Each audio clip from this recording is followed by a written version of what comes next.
I came home one evening and found a stranger's suitcase in my hallway. Within minutes, my wife introduced me to Ryan, her lover, and told me he'd be staying in our master bedroom while I slept in the guest room. For weeks, I watched them laugh together in the home I built with my own hands, treating me like hired help while her rich friends asked if I was the help. They thought I was powerless. They thought my silence meant defeat. But what they didn't know was that I'd found something buried in our property documents, a single clause that would let me sell the house with both of them still living inside it. If you're watching this, hit subscribe and tell me where you're watching from, because what happened next changed everything. I stood in my own hallway like a stranger. The leather suitcase sat near the stairs, expensive and out of place. I'd never seen it before. My work boots felt heavy on the hardwood floor I'd refinished myself 2 summers ago. Every plank, every corner. I could hear laughter upstairs, not Evelyn's usual laugh, the polite one she used at charity dinners. This was different, relaxed, free, and there was another voice. Male? My heart beat faster, but I didn't move. I just stood there with my toolbox still in my hand, sawdust probably still on my shirt. I'd been working late on the Henderson project, trying to finish their deck before the weather turned. Marcus? Evelyn's voice came from the top of the stairs. She appeared a moment later, wearing white linen pants and a silk top I hadn't seen before. Her blonde hair was loose around her shoulders instead of pulled back like usual. She smiled. "You're home." "Yeah." I set my toolbox down carefully. "Whose bag is that?" "Oh!" She laughed, light and easy. "That's Ryan's. Come up, I'll introduce you." Ryan. I followed her upstairs, my mind racing through possibilities. A colleague, a friend from college, someone passing through town. The master bedroom door was open. A white man stood by the window, maybe my age, wearing designer jeans and a button-down with the sleeves rolled up. He turned when we entered, and his smile was confident. Comfortable, too comfortable. "Marcus, this is Ryan Whitaker. Ryan, my husband Marcus." Ryan extended his hand. "Good to finally meet you, man. Evelyn's told me so much about you." I shook his hand because that's what you do. His grip was firm, assertive. "Ryan's going through a difficult time," Evelyn said, touching his arm briefly. "He's going to stay with us for a while." The words didn't make sense at first. "Stay?" I repeated. "Just until he gets back on his feet." Evelyn moved to the dresser, adjusting a picture frame. His apartment lease fell through, and with everything else he's dealing with, I offered him our guest room.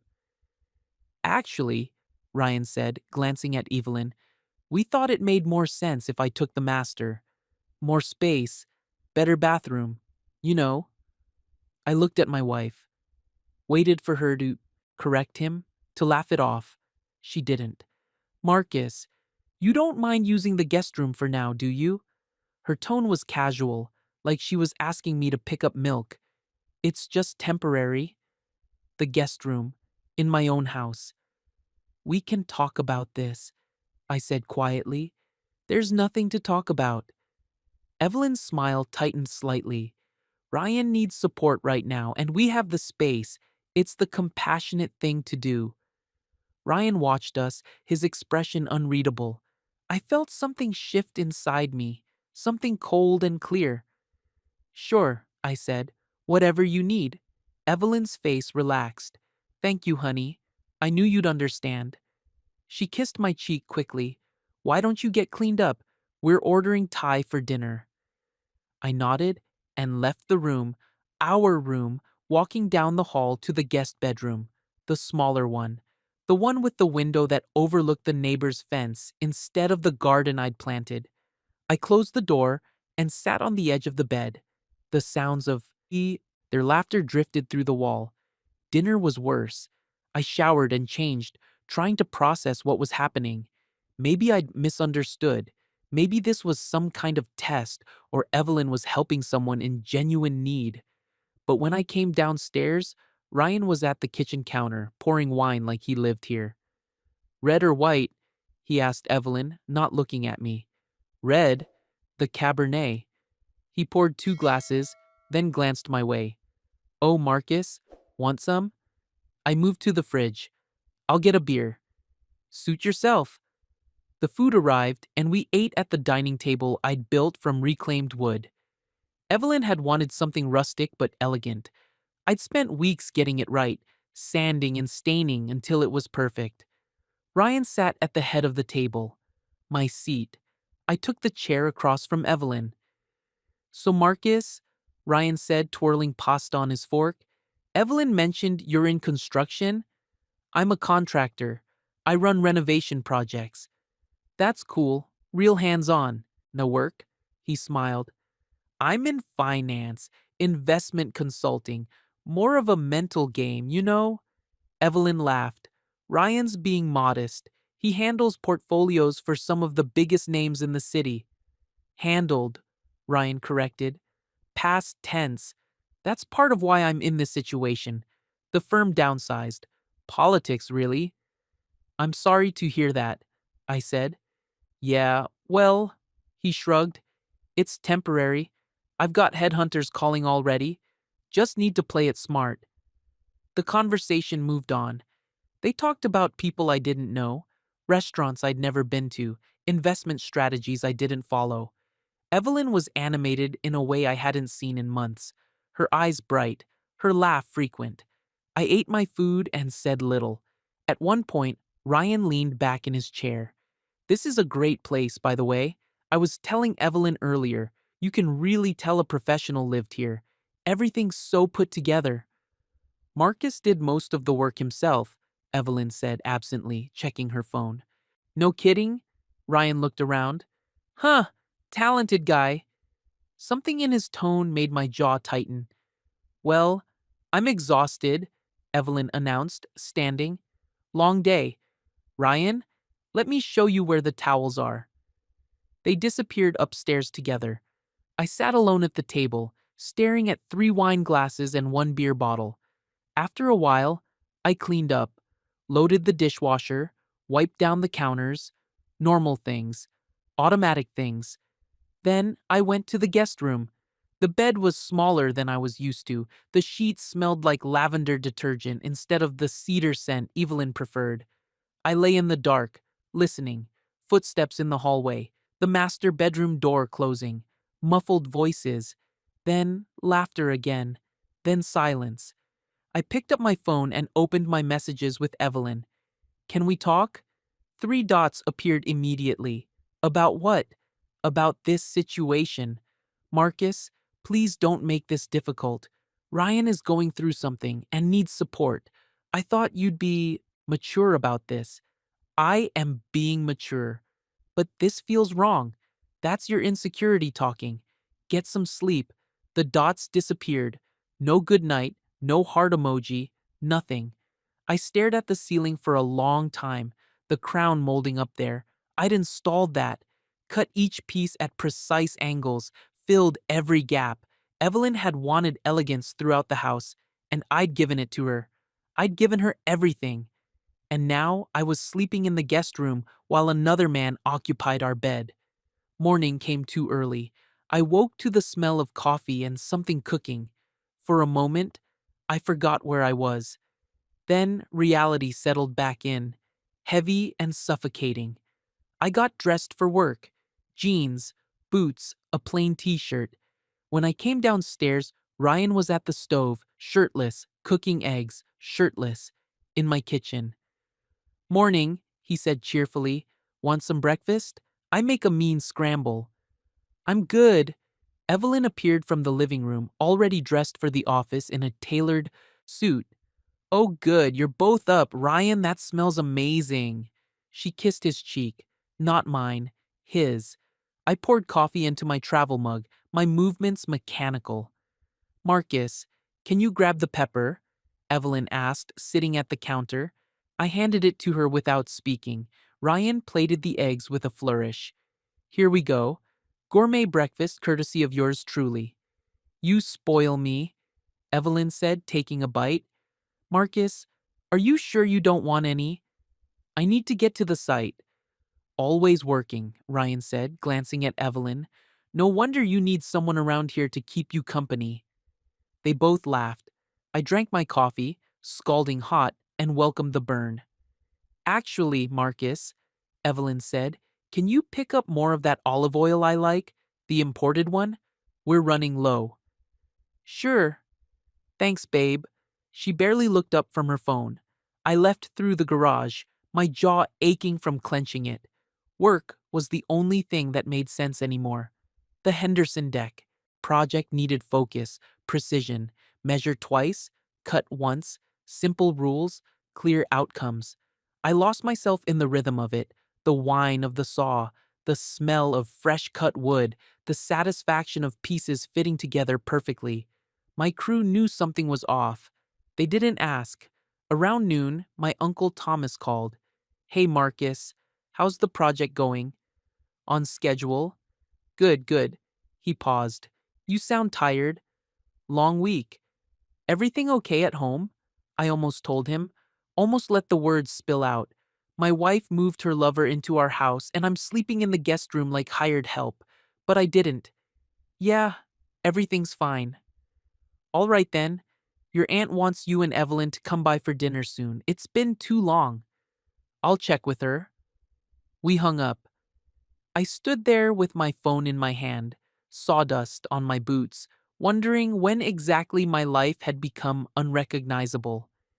That evening, I came home to find Evelyn's friend Madeline in the living room. Madeline was everything Evelyn aspired to be: old money, effortless elegance, the kind of woman who summered in the Hamptons and wintered in Aspen. She looked at me the way people look at furniture. Oh, Marcus, Evelyn said when I walked in. Madeline stopped by. We're having wine. Ryan was there too, of course, sitting close to Evelyn on the couch. Hello, I said. Madeline's smile was thin. Hello. Evelyn was just telling me about all the work you've been doing lately. So busy. Projects keep me occupied. I'm sure. She sipped her wine. Ryan here was explaining his situation. Such bad luck with the firm and the apartment. But how lucky that Evelyn could help. Very lucky, I said flatly. Evelyn shot me a look. The conversation continued without me.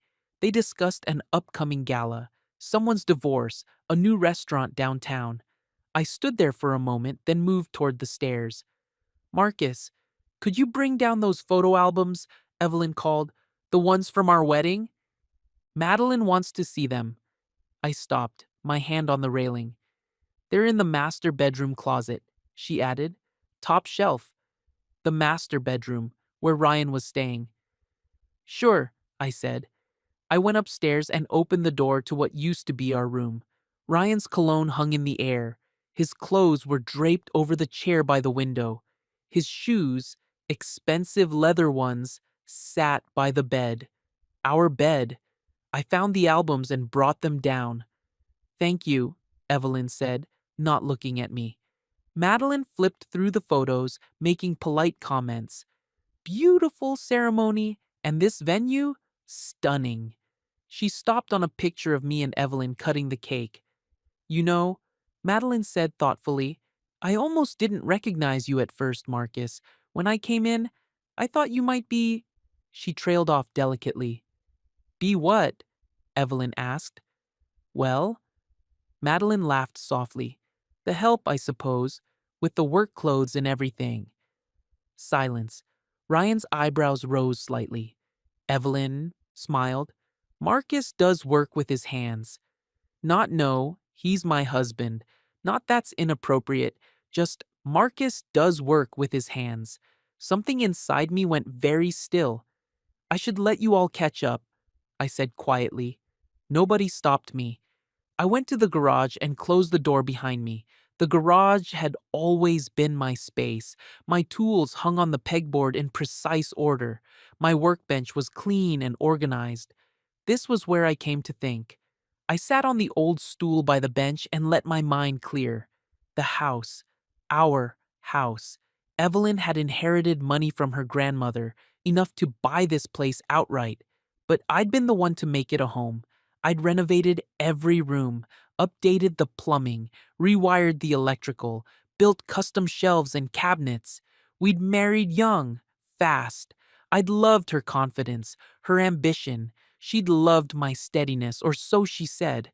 But lately, I'd felt it shifting, the way she looked at me, the comments about my work being blue collar, the times. She'd introduce me to her colleagues and then find a reason to pull me away before I could speak too long. I thought it was just stress. Her company was expanding. She was under pressure. I thought we'd work through it. I didn't think she'd move another man into our home. My eyes drifted to the filing cabinet in the corner. Old paperwork, tax documents, the deed to the house. Something nagged at the back of my mind. I opened the cabinet and pulled out the folder marked Property Documents.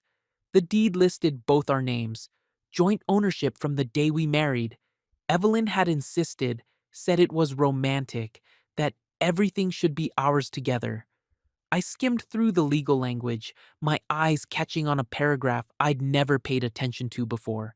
Either party may initiate sale of property without consent of the other, provided proper legal notice is given. I read it again, then again. Either party, without consent. I pulled out my phone and took a picture of the page. Then I put everything back exactly as it was. That night, I lay awake in the guest room again. The house settled around me with familiar sounds, the refrigerator humming, the heater clicking on, the creak of floorboards. I knew every sound this house made.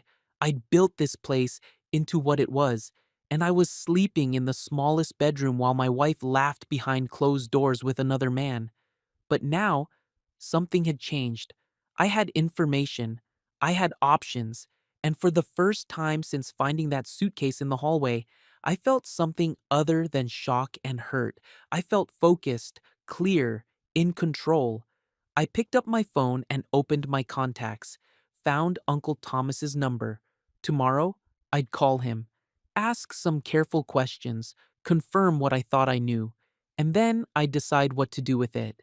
For now, I closed my eyes and breathed slowly. Some battles aren't won by fighting. Some battles are won by knowing exactly when to walk away and how to do it on your own terms. I called Uncle Thomas on my drive to work. The morning air was cold. The sun hadn't fully risen yet. I drove with one hand on the wheel, the phone pressed to my ear with the other. Marcus, it's early, son. Everything all right? Yeah, I just had a question about property law. He was quiet for a moment. Thomas had worked construction his whole life, but he'd also bought and sold 3 houses over the years. He understood how these things worked. What kind of question? If two people own a house together, can one person sell it without the other's permission? Depends on how the deed is written. Why? You thinking about selling? Just curious. Marcus, his voice sharpened. What's going on?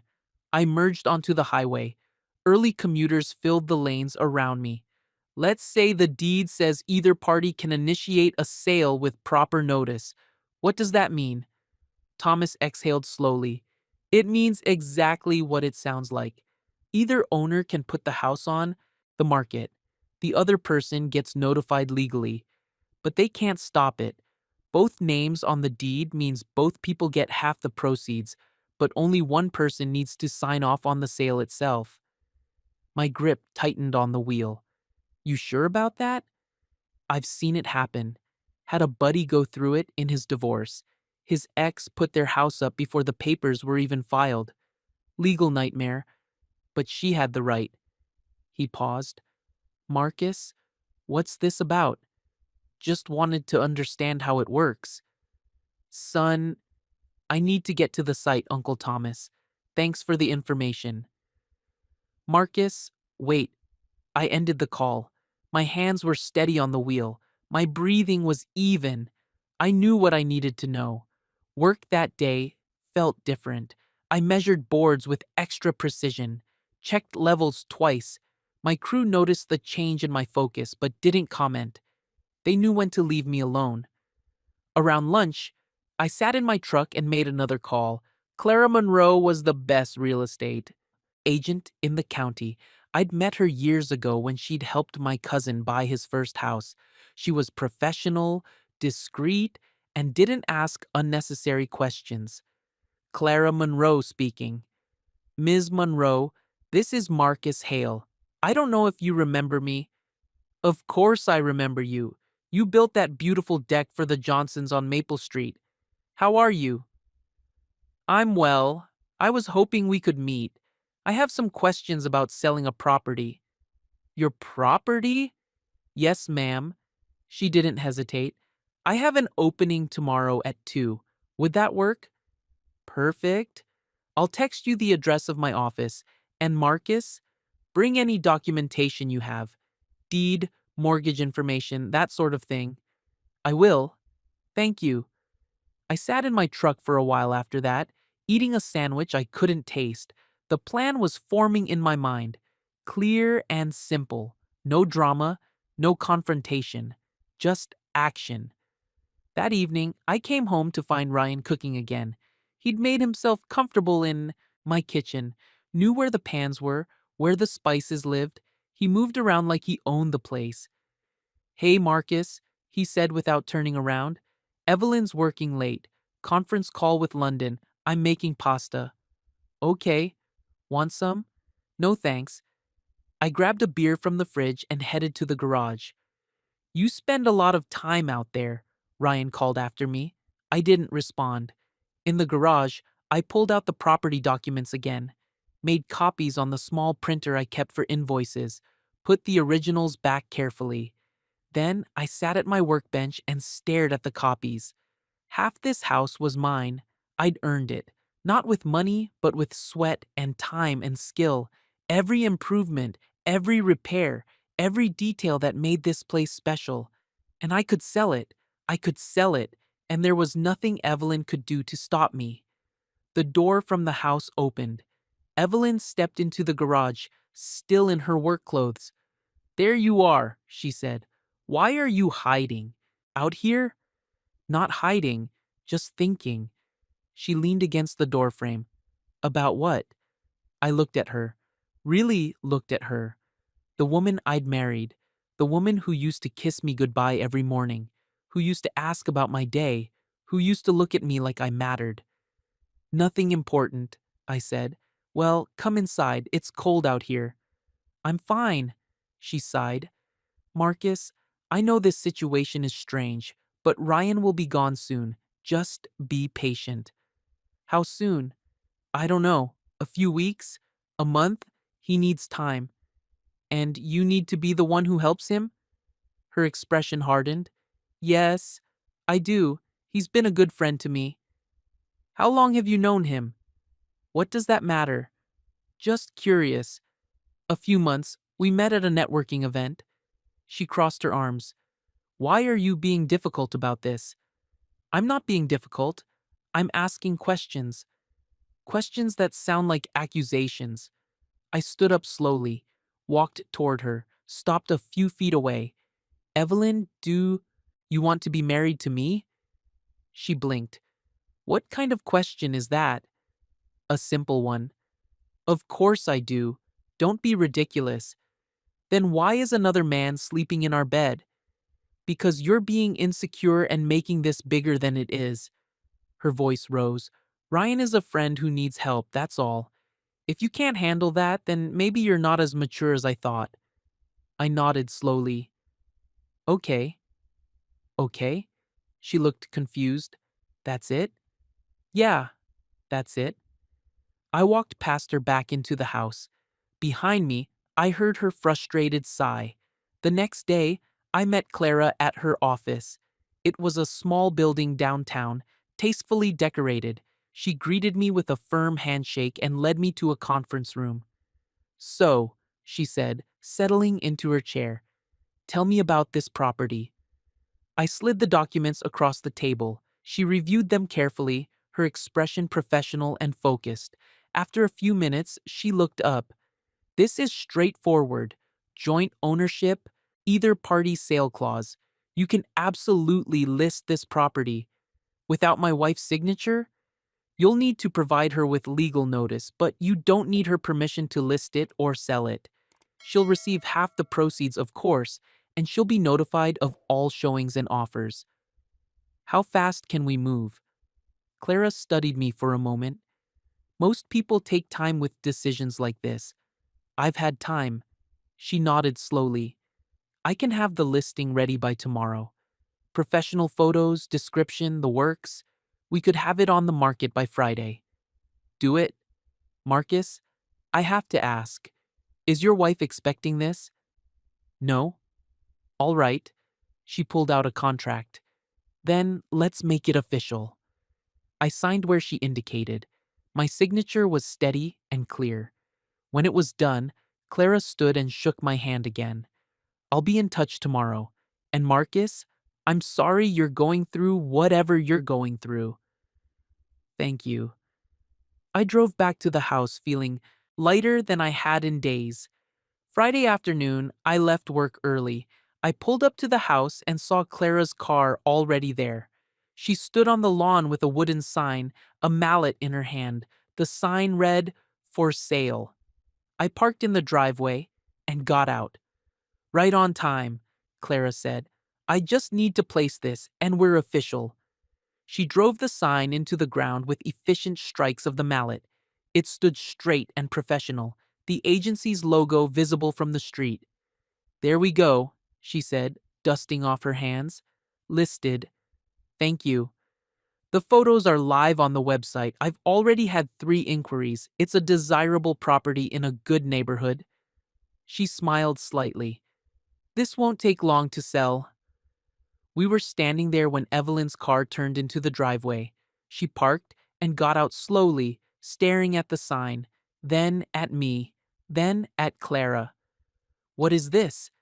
Evelyn's voice was tight. Clara extended her hand. Clara Monroe, Premier Realty. You must be Mrs. Hale. Evelyn ignored her hand. Marcus, what the hell is going on? I'm selling the house. You're what? She laughed, sharp and disbelieving. This is a joke. No joke. You can't sell this house. It's mine. It's ours, I corrected. And according to the deed, I can absolutely sell it. Clara cleared her throat. Mrs. Hale, you'll receive all legal documentation by mail. You're entitled to half of the sale proceeds and you'll be kept informed of all showings and offers. Evelyn's face flushed red. Get off my property. It's not just your property, Clara said calmly. If you'd like to review the deed, I'm happy to get off my property. Clara looked at me. I nodded. I'll be in touch, Marcus, she said, walking to her car. As soon as Clara drove away, Evelyn turned on me. Are you insane? No. You can't sell my house. Our house. And yes, I can. This is because of Ryan, isn't it? You're being petty and jealous, and I'm being practical. Ryan appeared in the doorway, drawn by the shouting. He took in the sign, Evelyn's fury, my calm expression. What's happening? He asked. Marcus is having a breakdown, Evelyn snapped. He's trying to sell the house out from under us. Ryan walked down the driveway, studying the sign. Can he actually do that? Apparently, I said. He laughed. Okay, this is a bluff, right? To make some kind of point? I looked at him directly. No bluff. His smile faded. Evelyn grabbed my arm. Marcus, stop this right now. Call that woman back and cancel it. I pulled my arm free gently. No, I'm your wife. Then act like it. The words hung in the air between us. Evelyn's eyes widened. How dare you? I'm going inside, I said. You two should probably start thinking about where you'll go when this sells. I walked past them into the house. Behind me, Evelyn's voice rose in anger. Ryan's joined hers. They argued and shouted and demanded. I closed the door, locked it. Then I went to the guest room, laid on the bed, and smiled at the ceiling. The weekend was chaos. Evelyn tried everything: tears, anger, bargaining, Threats. She called her lawyer. He confirmed what Clara had said. The sale was legal. She tried to get me to talk. I stayed quiet. She tried to guilt me. I didn't engage. Ryan walked around the house like a ghost, his confidence shattered. On Saturday, Clara called. We have our first showing tomorrow at 10 a.m. A young couple, pre-approved for financing, very interested. Perfect? They'll need access to the whole house, Marcus. I understand. Including the master bedroom. I understand. I hung up and found Evelyn in the living room. There's a showing tomorrow at 10, I said. She looked up from her laptop. What? People coming to view the house. You'll need to make sure it's presentable. Her mouth opened, closed. You're serious? Yes? Marcus, this is insane. People can't just walk through my home. Our home. And yes, they can. Ryan stood in the doorway. Maybe we should talk about this. All of us. Like adults. I'm done talking, I said. Sunday morning, I was up early. I cleaned the guest room, made sure the bathrooms were spotless, straightened the living room. Evelyn stayed in the master bedroom, didn't come out. Ryan paced nervously downstairs. At exactly 10 a.m., Clara arrived with a young couple. The husband was maybe 30, clean-cut and eager. The wife was pregnant, glowing with excitement. This is it? She asked, looking up at the house. Oh, Michael, it's beautiful. Clara smiled. Let's take a look inside. I opened the door and stepped aside. The couple walked through the house with wonder. They loved the kitchen. They admired the crown molding. They talked excitedly about the backyard. Did you do this work yourself? Michael asked, running his hand along the custom built-ins in the living room. Most of it, I said. It's incredible craftsmanship. His wife was already imagining their life here. The nursery could go in that back bedroom, and this office space is perfect for working from home. They reached the master bedroom. Evelyn sat on the bed, her arms crossed. Ryan stood by the window. The couple hesitated. I'm sorry, Clara said smoothly. The current owners are still in residence. We're working through the transition. Oh, the wife said, understanding dawning. I see. But she didn't look deterred. She looked around the room, seeing past the awkward moment to the space itself. The closet is huge, she said to her husband. After 30 minutes, they thanked us and left. Clara lingered at the door. They're very interested. I'll let you know if they make an offer. Thank you. As soon as everyone was gone, Evelyn exploded. You humiliated me. Having strangers walk through while I'm here like you're in the way? I finished quietly. She stopped, mid-rant. Ryan came down the stairs. Evelyn, maybe we should think about finding me another place. No, she said firmly. This is my house. Marcus is the one who should leave. I looked at her for a long moment. Okay, I said. I will. I packed one bag. Not everything. Just what I needed. Clothes, toiletries, my laptop, some important documents. I moved through the guest room with quiet efficiency while Evelyn stood in the doorway watching. This is ridiculous, she said. You're really leaving? You told me to. I didn't mean, Marcus, can we please just talk about this like reasonable people? I zipped the bag closed. What would you like to talk about? About why you're doing this. About why you're being so cold and vindictive. I picked up the bag and faced her. Vindictive would be destroying something. I'm just removing myself from a situation where I'm not wanted. That's not true. I never said you weren't wanted. You moved another man into our bedroom, Evelyn. You introduced me to your friend as the help. You act like I'm an inconvenience in my own home. I kept my voice level, calm. Those are actions. Actions say more than words. Her eyes filled with tears. I made mistakes. I know that. But you don't have to blow up our entire life over it. I'm not blowing anything up. I'm making space. Space for what? for you to have what you clearly want. I walked past her, down the stairs, through the living room where Ryan sat pretending not to listen. Marcus, wait, Evelyn called, following me. Where are you going? I'll let you know once I'm settled. This is crazy. You're being crazy. I stopped at the front door and turned to look at her, really look at her, the woman I'd married, the woman I'd built a life with. I loved you, I said quietly. I worked hard for us, for this house, for our future, and you treated it like it meant nothing. Treated me like I meant nothing. That's not. The house will. The. Sell? You'll get your half. We can figure out everything else after that. I opened the door. Marcus, please. But I was already walking to my truck.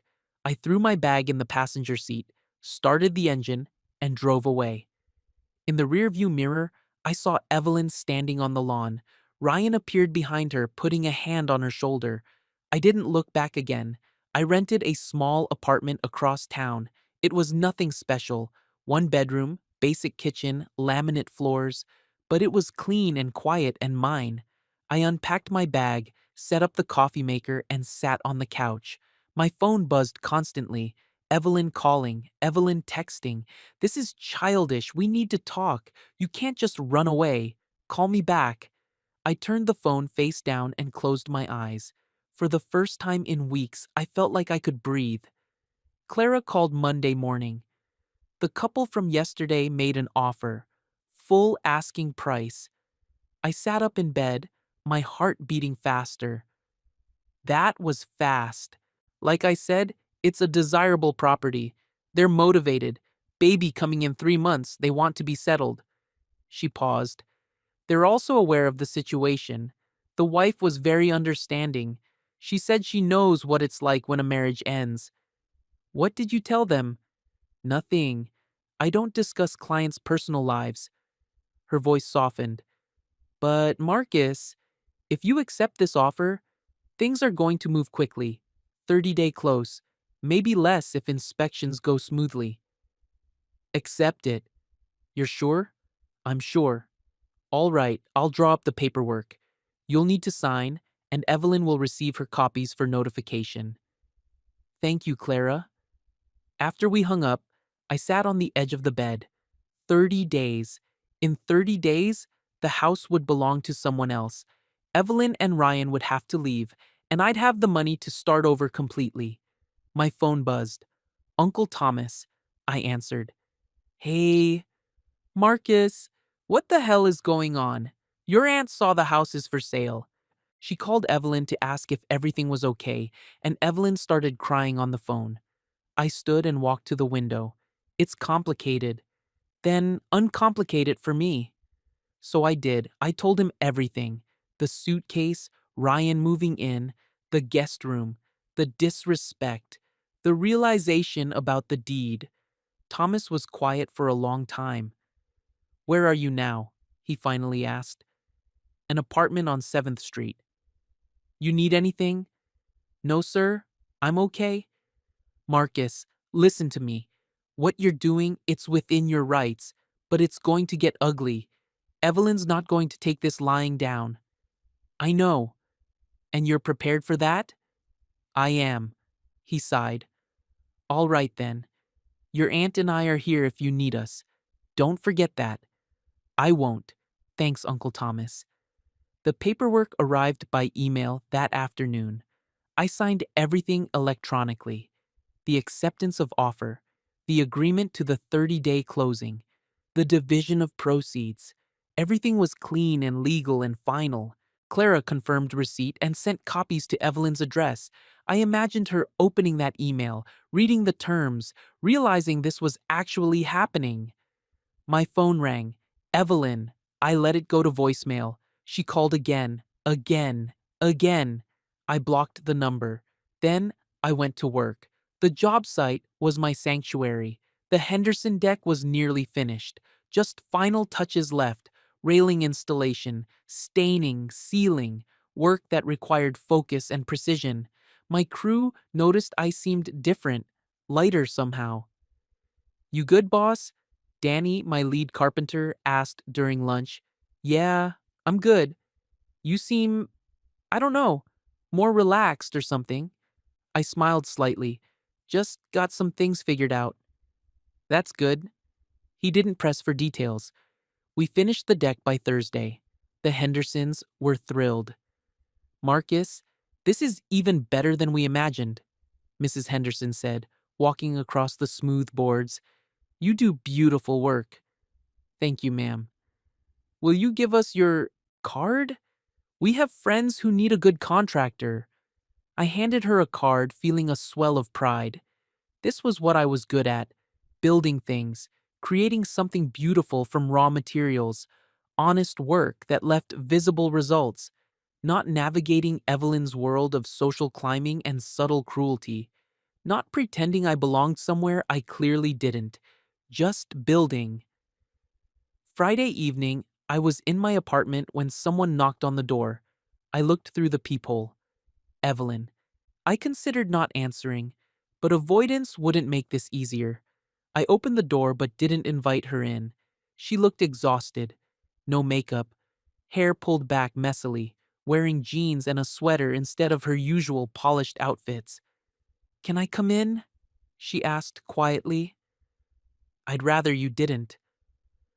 Marcus, please, just 5 minutes. I stepped aside. She walked into the small apartment, taking in the sparse furniture, the basic setup. Her expression was hard to read. This is where you're living? For now. It's so. She trailed off. Small? Plain? Not up to your standards? She flinched. I wasn't going to say that, but you were thinking it. She sat on the couch uninvited. I remained standing. I got the paperwork, she said. The offer, the closing date. Good. Marcus, you can't do this. I already did. Then undo it. Call it off. Tell them you changed your mind. No? Her hands twisted in her lap. Why are you being so stubborn? Why are you surprised? I crossed my arms. What did you think would happen, Evelyn? You bring another man into our home, push me out of our bedroom, treat me like I'm beneath you, and I'm just supposed to accept it? I never treated you like you were beneath me. Your friend asked if I was the help. You didn't correct her. That was Madeline being Madeline. She's always tactless. And you let her be tactless about your husband. Evelyn stood abruptly. Fine, I screwed up, I admit it. I handled things badly with Ryan. I should have talked to you first. I should have been more sensitive. Her voice cracked. But you're destroying everything over it. I'm not destroying anything. I'm walking away. From our marriage. You walked away first, I said quietly. You just didn't leave the house. Tears spilled down her cheeks. I don't want a divorce. Then why is Ryan still there? She was silent. He's still living in our house, isn't he? I asked. Still sleeping in our bed? He has nowhere else to go right now. That's not an answer, Evelyn. She wiped her eyes angrily. What do you want from me? Nothing anymore. I walked to the door and opened it. You should go. Marcus, go, Evelyn. She stood there for a moment, looking at me like she didn't recognize me, like I'd become someone she couldn't manipulate or control. Finally, she walked past me out the door. I closed it behind her and leaned against it, my heart pounding. This was harder than I'd expected, but I didn't regret it. The weekend passed slowly. I cleaned the apartment, bought groceries, cooked simple meals, watched TV without really seeing it. Sunday evening, Clara called. Small hiccup. The buyers want to move the closing up. They found out their current lease ends earlier than they thought, and they're hoping to close in 3 weeks instead of 4. That's fine with me. Good. I'll coordinate with all parties. Oh, and Marcus? There's a final walkthrough scheduled for this Wednesday. The buyers want to take measurements for furniture. Okay. Evelyn has been notified. Just wanted to make sure you knew. After we hung up, I sat in the darkening apartment. 3 weeks. In 3 weeks, it would all be over. Wednesday afternoon, I met Clara at the house. I hadn't been back since I left.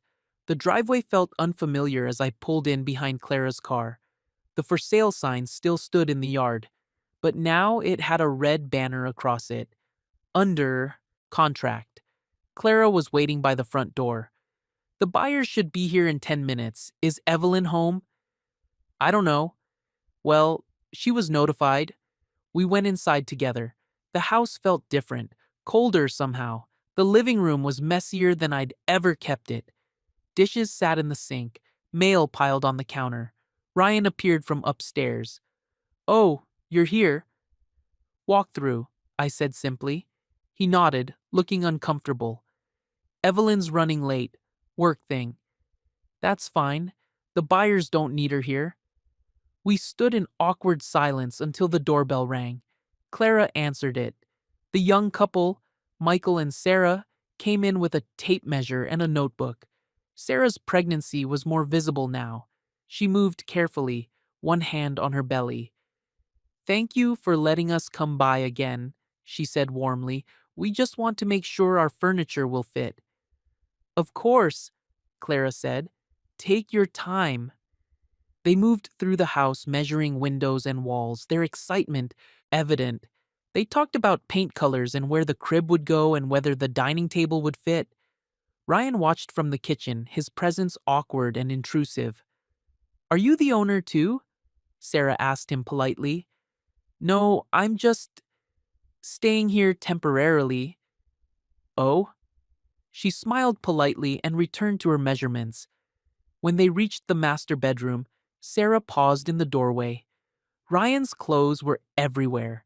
His cologne bottles lined the dresser, his shoes scattered across the floor.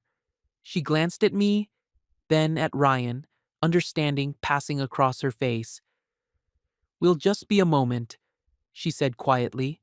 After they finished, they thanked us and left, Sarah giving me a small, sympathetic smile on her way out. Clara lingered after they'd gone. They're lovely people. This house will be a good home for them. Yeah, I said. It will be. She squeezed my arm briefly. 3 weeks, Marcus. Hang in there. After she left, I stood in the living room, my living room, and looked around one last time. I'd built so much here, put so much of myself into these walls, but it wasn't home anymore. Maybe it never had been. Marcus. I turned. Ryan stood there, hands in his pockets. Yeah? For what it's worth.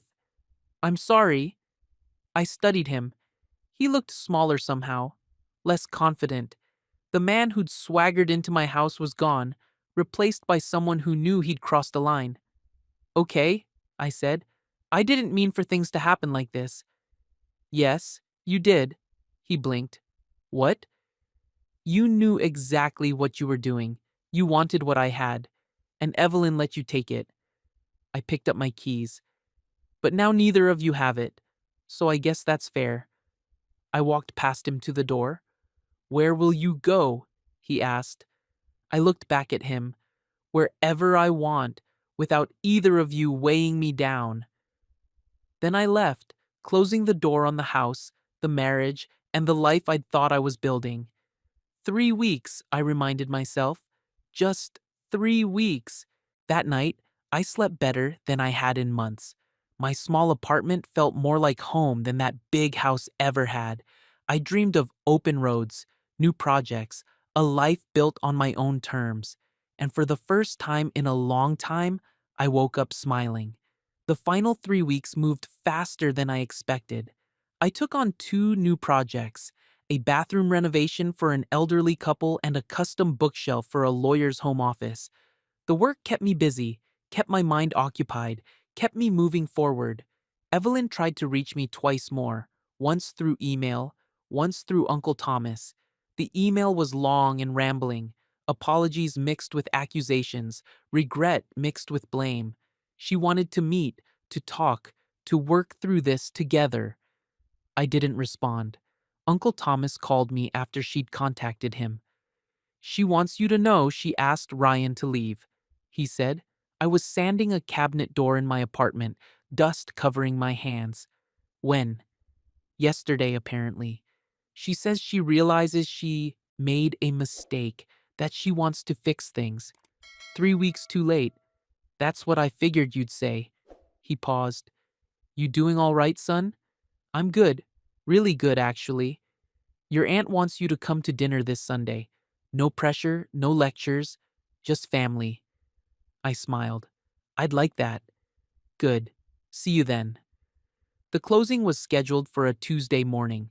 I wore a clean button down and jeans, combed my hair, looked at myself in the bathroom mirror of my small apartment. The man looking back at me seemed different, lighter, clearer, free. I drove to the title company's office downtown. Clara was already there, along with the buyers and their agent. Sarah smiled when she saw me. Marcus, good morning. Morning. How are you feeling? She rubbed her belly. Excited, nervous, ready to nest. Michael shook my hand firmly. Thanks for agreeing to move the closing up. It means a lot. No problem. We went into a conference room where a woman in a blazer had documents spread across the table. Good morning, everyone. I'm Patricia. I'll be handling the closing today. We're just waiting for Mrs. Hale, and then we can begin. My stomach tightened slightly. We waited. 10 minutes passed. 15. I'll call her, Clara said, stepping out of the room. Through the glass wall, I could see her on the phone, her expression professional but concerned. She came back in. Evelyn isn't answering. I left a message. Patricia checked her watch. We can give her another 15 minutes, but after that, we'll need to proceed. Mr. Hale's signature is sufficient for the sale to proceed. We waited in uncomfortable silence. Sarah and Michael exchanged glances. Their agent checked her phone. 25 minutes late, the door opened. Evelyn walked in. She looked terrible, dark circles under her eyes, hair not quite as perfect as usual, a wrinkled blazer over a blouse that didn't match. She looked at everyone in the room, then at me. Sorry, I'm late, she said quietly. Patricia gestured to a chair. No problem, Mrs. Hale. Please have a seat and we'll get started. The closing process was mechanical.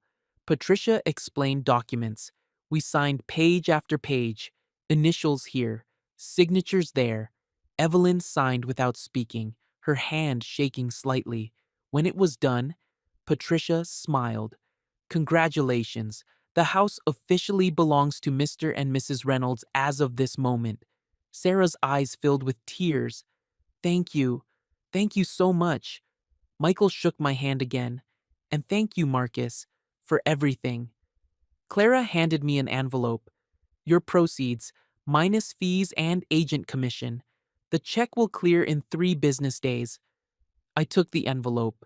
Inside was a check for an amount that would let me start completely fresh, buy my own place, invest in my business, build the life I wanted. Thank you, Clara, for everything. It was my pleasure. Everyone stood, shook hands, exchanged final pleasantries. Evelyn moved toward the door quickly, clearly wanting to escape. Evelyn, I called. She stopped, turned. You need to be out by Friday. That's what the contract says. Her face crumpled slightly. I know. Do you have somewhere to go? I'll figure it out. She left before I could say anything else. Friday afternoon, I drove past the house. I didn't plan to. I was heading to a job site and my route took me down that street. I told myself I'd just keep driving. But I slowed as I approached. The driveway was empty. The for sale sign was gone, replaced by nothing. The house looked the same on the outside. Same shutters, same garden, same front door I'd painted colonial blue because Evelyn said it was classic. But it wasn't mine anymore. It belonged to a young couple who would fill it with love and laughter and baby toys, who would make new memories in the rooms I'd built. That was good. That was right. I drove past without stopping. Weeks turned into months. I bought a small house on the other side of town. Nothing fancy. 2 bedrooms, 1 bath, a garage I could use as a workshop. But it was mine. Completely, totally mine. I painted the walls colors I liked. set up my tools exactly how I wanted, made coffee in the morning without walking on eggshells. My business grew. Word spread about my work. I hired another guy to help with bigger projects. Uncle Thomas and Aunt Marie had me over for dinner every few weeks. They never asked about Evelyn unless I brought her up first. I didn't bring her up. The divorce papers came 4 months after the house sold. Evelyn wanted a clean break, her lawyer said. No alimony, no drama. Just done. I signed without hesitation. One Saturday morning, I was at the hardware store picking up supplies when I saw Madeline. She was in the paint section, looking at color samples with a bored expression. She saw me at the same time I saw her. Her eyes widened slightly. Then she looked away quickly, pretending she hadn't noticed me. I walked past her to the lumber section. Behind me, I heard her phone ring, heard her answer in that affected voice she used. Evelyn, darling. Yes, I'm at the store. You need anything? I kept walking, but her voice carried. No, I haven't seen him. Why would I? That's ancient history, isn't it? A pause. Well, whose fault is that? I checked out and left. In the parking lot, loading wood into my truck, I thought about that conversation. Evelyn was still thinking about me, still talking about me, still somewhere in the background of my life like an echo, but I wasn't thinking about her. Not really. Not anymore. 6 months after the closing, I was finishing a deck for a family across town when my phone rang. Unknown number. I almost didn't answer, but something made me. Hello? Marcus? I recognized her voice immediately, softer than I remembered, uncertain. Evelyn, I I got your number from your business website. I hope that's okay. I set down my hammer and walked to the edge of the yard. What do you want? I just wanted to talk, to see how you're doing. I'm fine. That's good. That's really good. She sounded genuine. I heard your business is doing well. Thomas mentioned it to someone who mentioned it to my mother. It is. Silence stretched between us. Marcus, I'm sorry. You already apologized. I know, but I need to say it again. I was terrible to you. I was cruel and thoughtless, and I took you for granted. Her voice cracked. I threw away the best thing I ever had. I watched a bird land on the fence railing, watched it preen its feathers in the afternoon sun. Yeah, I said quietly. You did. Is there any chance, any possibility that we could try again? My first instinct was anger, hot and sharp, but it faded quickly, replaced by something calmer, clearer. No, I said simply. Marcus, I don't hate you, Evelyn. I don't even think about you much anymore. But I'm not going backward. I'm building something new, something that's mine. I understand. She was crying now. I just wanted you to know I realize what I lost, and I'm sorry. Okay, that's it? Just okay? What else do you want me to say? She sobbed once, then seemed to collect herself. Nothing. I guess nothing. I hope you're happy, Marcus. I am. Good. That's good. She hung up. I stood there for a moment, phone in my hand. Then I went back to work. A year after everything fell apart, I was invited to a barbecue at Uncle Thomas's house. Family and friends filled the backyard. Kids ran around playing. Music drifted from a speaker. The smell of grilled food filled the air. I was standing by the cooler, grabbing a beer, when Uncle Thomas appeared beside me. Good turnout, I said. Your aunt invited half the neighborhood. He smiled. You doing all right? Yeah, really good actually. I can tell you look different, lighter. I feel lighter. He clapped me on the shoulder. I'm proud of you, son. What you did, walking away like that, took strength. A lot of men would have stayed, would have fought or shouted or tried to force something that was broken. I just did what made sense. That's wisdom right there. He nodded toward the crowd. There's someone I want you to meet. My friend's daughter. She's a teacher, good woman. I laughed. Uncle Thomas, just meet her. No pressure. But she's single, and you're single, and she likes a man who knows how to build things. He grinned. Plus, your aunt will kill me if I don't at least introduce you. I shook my head, smiling. All right, lead the way. He introduced me to Simone. She had a warm smile and kind eyes. We talked about her job teaching third grade, about my renovation projects, about the books she was reading and the deck she wanted built in her backyard.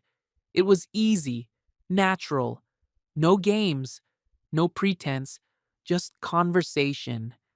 When the evening ended and people started leaving, she gave me her number.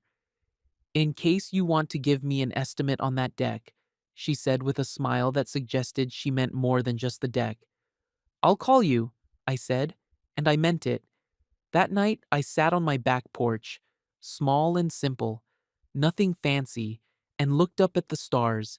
I thought about everything that had happened, the betrayal, the humiliation, the anger, and then the clarity, the action, the freedom. Somewhere across town, Evelyn was living in an apartment. According to what I'd heard, Ryan had moved to another city months ago. The house belonged to a happy family with a new baby, and I was here, in my own home, running my own business, building my own life, no longer defined by what someone else thought I should be, no longer quiet because I was powerless, quiet now because I had nothing left to prove. My phone buzzed. A text from Simone. Thanks for the conversation tonight. Hope to hear from you soon. I smiled and texted back. You will? I leaned back in my chair and closed my eyes. Some mornings, I wondered if Evelyn still thought about me, if she drove past my old job sites, if she told new people about the husband who sold their house out from under her. Some mornings, I wondered if she regretted it, but most mornings, I didn't think about her at all. Most mornings, I woke up in my own house, made my own coffee, and planned my own day. Most mornings, I felt free, and that was enough. That was more than enough. That was everything. The end epilogue. 2 years later, I married Simone in Uncle Thomas's backyard. It was small, family and close friends, no fancy venue, no elaborate decorations, just love and laughter and people who truly cared. During the reception, as I danced with my new wife under string lights, I saw my aunt crying happy tears. You look good, Simone whispered against my ear. I feel good. Happy? Very. She pulled back to look at me, her eyes bright. You know what I love about you? What's that? You know when to fight and when to walk away, and you always choose dignity. I kissed her forehead. I had to learn that the hard way. The best lessons usually are. We danced until late into the night, until the stars came out, until the last guest left, and it was just us. Simone and I drove to our house, not big, not fancy, but ours, and sat on the back porch. Happy? She asked again. Happy, I confirmed, and somewhere in some other part of the city, maybe Evelyn was thinking about what she'd lost. Or maybe she wasn't. It didn't matter anymore. Because I'd learned the most important lesson of all. Some victories aren't loud. Some victories are quiet. Some victories are simply waking up every day and choosing yourself, choosing dignity, choosing peace, and in the end, that's the only victory that matters. The end